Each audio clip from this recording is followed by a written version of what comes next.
siang kawan Simbok semuanya. Apa kabar kamu di sana? Semoga tetap sehat dan tetap semangat ya. Kali ini, weekend ini is so special for me karena Simbok lagi ada di Pusat Fertilitas Bocah Indonesia. Kenapa sih very special? Karena hari ini aku mau ngobrol bareng sama beliau-beliau yang sangat luar biasa ya. Attentionnya ada di fertility di Indonesia ini. Ya, ada Dokter Maitra. Hai. Spesialis androlog di sini, dan yang very special ada Dokter Panji, as a CEO dari Pusat Fertilitas Bocah Indonesia. Kita mau ngobrol apa? Kita mau ngobrol santai-santai aja karena ini weekend harus tetap bahagia ya kan? Oke, kita mau ngobrol apa nih dokter? Apapun yang penting semangatnya ya. Apapun Jadi yang nih. penting semangatnya, ya kan gitu. Nah itu tadi dok, kita mau ngomongin soal bayi tabung. Ternyata komunitas bayi tabung kita sebenarnya kita sudah berdiri komunitas bayi tabung ini dari 2016 loh dok. Lama ya. Udah lama banget, udah lama banget. Tapi ternyata belum terdengar juga ya gaungnya. Iya, saya salah kayaknya ini. Belum. Tapi bagus banget sih kalau Iya. ada komunitas seperti itu kan. Seperti yang kita tadi bilang ya, bahwa memang problemnya kan sebetulnya awareness. Betul. Jadi kalau ada sekali. komunitas yang bisa bawa awareness ke tabung, very good. Hmm. One thumbs up. Iya, tadi juga udah ngobrol sama Dokter Panji juga ya. Ternyata satu visi misi ya. Satu visi misi ketika oke, komunitas itu juga sebenarnya nggak bisa ngapa-ngapain kalau tanpa awareness dari dokternya, ada rumah sakit kayak gini yang mengapresiasi kami juga. Oke, gitu. oke. Karena sebenarnya komunitas kita tuh juga nggak bergerak di salah satu dokter sebetulnya Oke. atau ke salah satu klinik, tapi lebih kepada referensi. Ya. Kita memberikan semua referensi. Betul. Pilihan jatuh kepada tangan Anda masing-masing. Betul. Itu nggak sih dokter? Betul. Ya Harus kan? netral juga kan. Iya. Istilahnya. Harus netral. Betul. Harus netral kan kita memberikan seperti ini nih. Jadi aku nanya ke dokter Ya. Maitro, ke dokter Panji, apa sih sebenarnya kelebihan dari bocah Indonesia atau apa concernnya? Tadi seperti yang aku curhatin nih dok. Dari curhatan teman-teman nih di Indonesia nih, yang paling utama adalah male fertility. Oh iya. Itu ya. Iya banget. Jadi tuh banyak yang curhat. Kenapa suaminya nggak mau periksa? Oke. Gitu ya.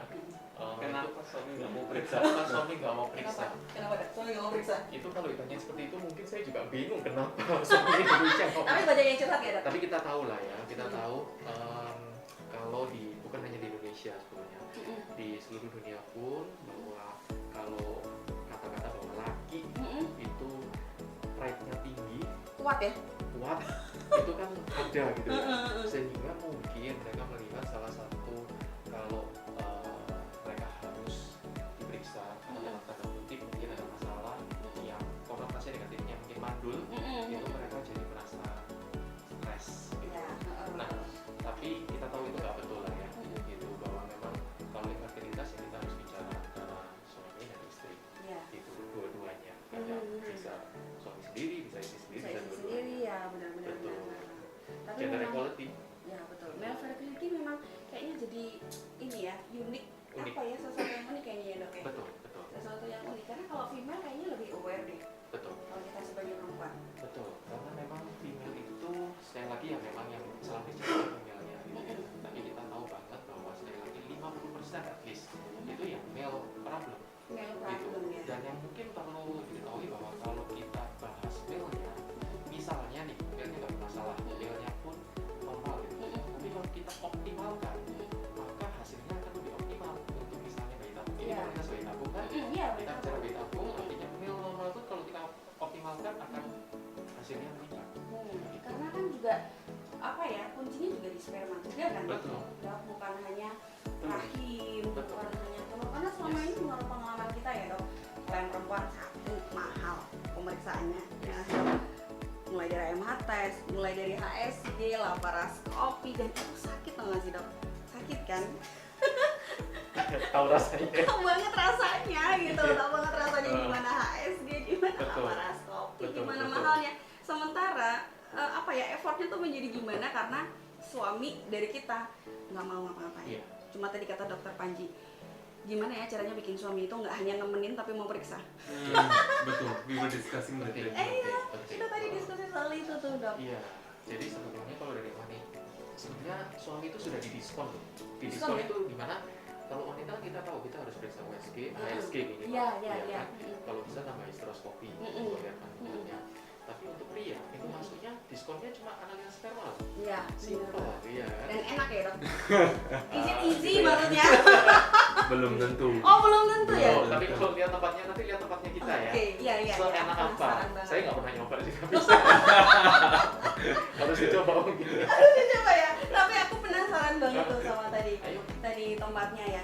Dan Om Bes tadi aku ngobrol banyak diskus sama Dokter Panji ya ketika ada satu klinik di Indonesia dan sangat comfortable. Sangat comfortable. Aku tadi dari luar nih, Dok. Aku pikir ini ballroom kah? Ini hotel kah? Iya. Maksudnya di sini. Iya, Oh. karena kebanyakan kan kita kalau di klinik, maaf ya, jadi apa ya, pikirannya kita sakit, Oke. datang ke rumah sakit ya, Iya. kita sakit. Padahal kan kita bukan sakit, survivor kan tidak sakit ya. Iya, betul, betul. Jadi kalau untuk kenyamanan nih, kita bicara juga berkaitannya dengan rumah sakit atau bukan. Iya. Kita lebih melihat, mungkin Dokter Panji lebih dari sisi kenyamanan gitu ya. Iya. Tapi kalau kita melihat lebih dari sisi harus bersih, Harus bersih ya. harus baik. Jadi mungkin nanti yang kita harus bahas juga itu tentang bagaimana kita menata tempat ini menjadi sesuatu yang bersih. Iya, Bersih itu iya. bukan hanya sapu-sapu loh, Bukan hanya terlihat bersih ya, Dok. Bukan. tapi tata udara. Ya. Jadi klinik fertilitas yang sangat membedakan dengan tempat lain, kita mungkin karena harus lebih bersih daripada ruang operasi. Oh, Iya, ya. iya. Itu Padahal yang kenapa? lain obat itu kan steril ya. Yes, yes. Salah. Nah, jadi kita juga membedakan antara bersih dan steril. Steril artinya less kuman, Iya. tapi kalau bersih itu less partikel. Oh, oke. Karena kita tahu embrio itu lebih rentan terhadap partikel, Iya, terhadap iya. debu-debu atau yang partikel halus yang kita sebut dengan VOC. Oh, oke. VOC itu pada prinsipnya teknikal sedikit ya, tapi saya nggak pernah bicara banyak.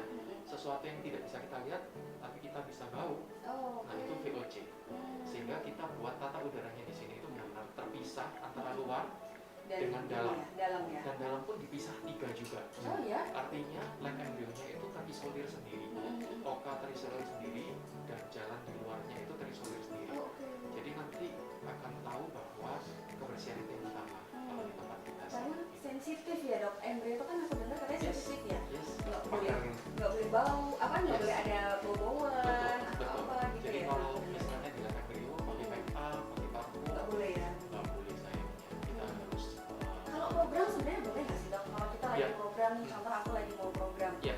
Terus kan ada yang bilang nggak boleh pakai make up gitu, nggak Yes. boleh pakai wangian. Yes. Ya tapi masa kita mau ketemu dokter-dokter biar semangat, masa nggak pakai make up, nggak pakai parfum ya dok gitu. Tapi sebenarnya pengaruh nggak sih dok kalau sama suntik-suntik itu? Jadi gini, ketika kita bicara pengaruh atau tidak, kita harus betul-betul tahu patofisiologi. Patofisiologi kalau di kedokteran itu sebab dan akibat, gitu.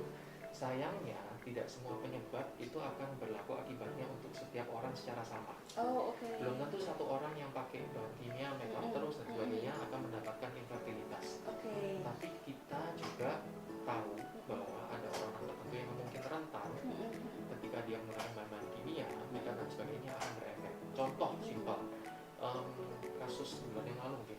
Untungnya oh ini berkah, dia sudah hamil sih. Gitu. Oke. Kasusnya atau enggak, Pak? Dia umur 32 tahun, AMH-nya sudah 0, Oh. telurnya sedikit, ya kan, ada endometrioma. Kita cari penyebabnya apa nih? Kenapa usia muda seperti ini? Udah low AMH, ada endometrium. Ternyata pakai nail art. Oh Jadi gitu. dia bisnisnya adalah nail art. Aku juga lagi pakai nail art. Sih, gitu. Pertanyaannya nggak simpel loh. Jadi baunya gimana? Asetonnya dong ya setiap hari gitu. Ya nggak kita sadari ya sebenarnya ya. Gitu. Setiap hari dia menghirup tuh. Yes, gitu. Jadi kan suatu yang ya penyebab lain tidak ada. Betul betul betul. Gitu. Ya kita hanya asumsikan bahwa penyebabnya. Ya setelah dia berhenti dalam 3 bulan dibetulin endometrioma. Oh gitu ya. Jadi sebenarnya tuh bukan masalah hanya kita lifestyle lah, maksudnya harus makan sehat karena ini tapi sebenarnya dari hal-hal yang simpel kayak tadi aku nggak Yes. punya loh nih Pak. Yes. Kan. Iya, saya nggak bilang bahwa nail art akan Iya, iya, endometrioma atau nail art Iya. akan Tapi infertilitas akan ya. membawa efek samping. Yes, ke pada belakang. orang tertentu yang mungkin sensitif. Dapat ya dok. Dapat ya. siapa tahu gitu ya. Jadi memang kita awareness-nya harus lebih tinggi. Yes, yes. Dan harus spesifik. Sebetulnya setiap pasien akan berbeda. Itu kenapa bagaimana Nah, juga harus ya. baik. Case by case ini. Makanya jangan baca berita-berita di online langsung Iya, dipukul rata gitu betul, ya. betul. Kalau orang Betul. lain berhasil pakai A, B, C, D, E, kita enggak gitu. Kenapa Betul. ya? Gitu berarti emang nggak bisa ya dok Pada begitu prinsipnya ya. integritas itu kompilasi data, bukan satu data yang menghasilkan integritas, kompilasi data. Jadi kita harus kumpulkan datanya sama. Jadi nggak bisa serta merta kita datang. Sorry nih dok, soalnya kan banyak nih yang bilang, aduh kalau di klinik itu ya, begitu kita datang besoknya belum ngomong apa-apa, dokter udah bilang, oke besok suntik ya 2 hari lagi, oke bulan depan suntik ya gitu. Atau, mohon maaf, yang saya sering dengar adalah, oke besok bayi tabung ya. Iya dok, jadi makanya kan orang takut ya dok ya. Kita berdiskusi mengenai hal yang sama. Gitu. Iya, jadi it's a big concern. Yes. Yes. Sebelum pemeriksaan yang jelas, sebelum step-step yang clear, disarankan langsung bayi tabung aja. Itu Iya. dia. Dan itu menjadi shock ya tadi. Betul, karena kan sometimes kita udah aware untuk oke aku datang dulu untuk periksa, tapi kita belum sedia dana. Nah, Ketika dipukul rata langsung pet kamu bayi tabung dengan asumsi di orang kita bayi tabung itu 100 juta, 200 juta. Kan orang kaget ya dok. Betul, betul. Jadi intinya sih buat kita bayi tabung itu adalah resort atau usaha yang terakhir sebetulnya.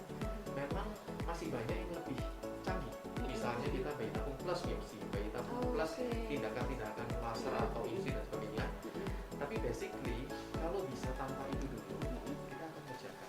Oke. Tentunya sekali lagi kalau kita ada fasilitas bayi tabung dan memang pasiennya cocok atau harus, ya memang harus bayi tabung. Ya, jadi mungkin dokternya akan dibicarakan itu di awal ya dok, bukan kayak harapan palsu, angin surga juga gitu ya. Karena kita sering kayak gitu loh dok, survivor itu kan sering kayak dikasih angin surga di depan gitu kan. Kayak aku pernah loh dok, itu ada temanku yang dia itu udah jelas dia punya masalah di 2 tuba,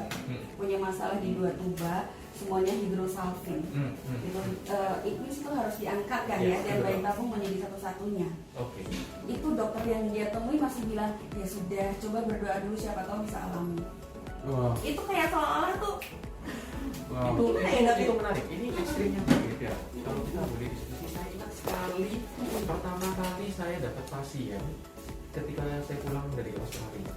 Maka pasien itu sebenarnya masih kolektor, dia analis begitu ya. Jadi di dunia kesehatan yang dia dapatkan adalah pengobatan dengan obat pembesar telur selama 2 tahun. Oke. Usianya waktu itu 35 dan AMH-nya sudah habis 0, Low AMH.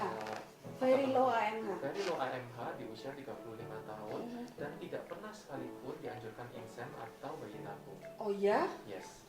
Jadi ini ekstrim yang berbeda ya.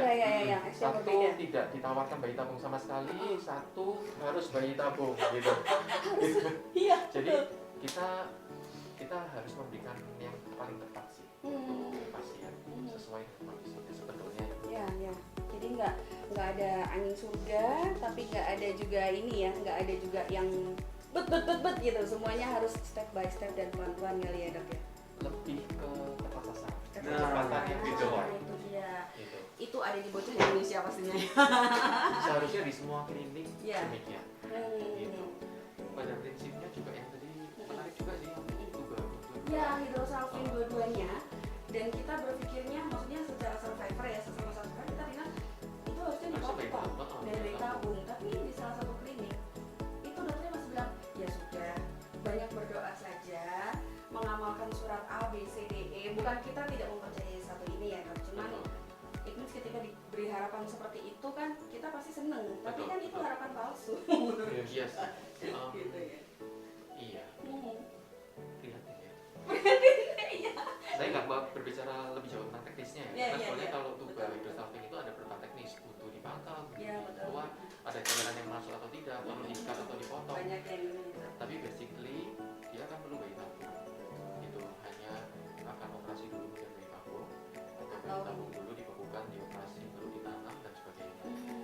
So highlightnya yang terpenting tadi mau diambil bahwa kalau di klinik Bocah Indonesia berarti semuanya akan dibuka dengan clear, dengan apa adanya gitu kan ya, Betul. dok ya, nggak ada ini. Jadi bukan hanya secara kenyamanan dari kliniknya, tapi juga kita bisa yakin sama dokternya secara diagnosanya yang tepat gitu kan ya cepat dan tepat yang sebetulnya. cepat dan tepat ya, berarti itu yang akan kita dapatkan ya kan. Aduh, kamu tahu gak sih kawan Simbok, rasanya pertanyaan di sini tuh banyak banget ya, dan gak mungkin kita rangkum dalam satu waktu. Ini rasanya aku kayak ketemu kamus besar yang akan menjawab semua pertanyaanku dan pertanyaan kalian semua para survivor 2 garis ya. Tapi karena keterbatasan waktu ya, jadi kita habis ini akan lihat-lihat aja nih, kayak apa sih, senyaman apa sih ya pusat fertilitas bocah Indonesia ini yang lain daripada yang lain, dan kamu harus banget lihat ini. Oke? So next kita akan bahas lagi bersama dengan dokter-dokter yang luar biasa yang ada di sini. Kamu boleh banget tinggalin komen kamu boleh banget DM di Instagram Simbok pertanyaan-pertanyaan kamu, dan nanti kita akan bahas bersama di sesi yang berikutnya. Oke? See you again. Don't forget untuk subscribe YouTube aku di Simbok Mas Indonesia, dan follow ya aku di simbok.ika Pramesti. Oke?